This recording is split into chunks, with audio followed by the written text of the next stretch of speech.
اگرچہ آپ نے اس پہ کل کے پروگرام میں بھی روشنی ڈالی تھی کہ جو اکابرین اسلام ہیں، ائمہ دین ہیں، صلحاء ہیں، محدثین ہیں، ائمہ فقہ ہیں، یہ سارے جو ہیں، یہ جو مسلم جو اتھارٹیز ہے عالم اسلام کی، اس دور کی، اولین دور کی بھی، وہ بھی تصوف کو مانتے تھے. اور جس طرح یہ کہا جاتا ہے کہ سلفی جو ہیں یہ اہل حدیث حضرات جن کو ہم کہتے ہیں، یا ہماری عام پبلک زبان میں وہابی کہتے ہیں، اور کچھ لوگ وہ جو اہل سنت سے بھی اپنا تعلق سمجھتے ہیں وہ بھی اس کا انکار کرتے ہیں. وہ کہتے ہیں اس کا کوئی تصور تھا ہی نہیں، بڑے جو بزرگ تھے وہ تو مانتے ہی نہیں تھے اس کو.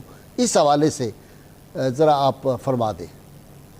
جی، اب یہ بڑا امپورٹنٹ سوال ہے، اس کو میں کچھ وقت دینا چاہوں گا. جی بالکل.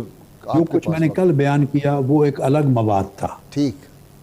جو آج آپ نے سوال کیا اس کے لیے ایک الگ مواد ہے، اور میں سمجھوں گا کہ 99% اہل علم کے لیے بھی حیران کن ہوگا. واہ.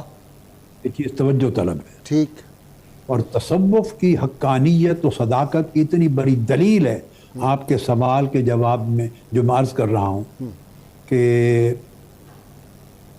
اگر کسی میں تھوڑی سی بھی دیانت ہوگی تو کم سے کم تصوف اور صوفیاء پر زبان تان دراز کرنا وہ سمجھے گا کہ یہ شرم کی بات ہے. سبحان اللہ، ماشاء اللہ. پہلی بات تو یہ ہے کہ سلف صالحین سے لے کے آج تک ائمہ دین، ائمہ علم، ائمہ حدیث، ائمہ فقہ، ائمہ تفسیر، ان میں سے کوئی ایک امام بھی اصلاً 1300 سال کی تاریخ میں تصوف کا منکر نہیں رہا.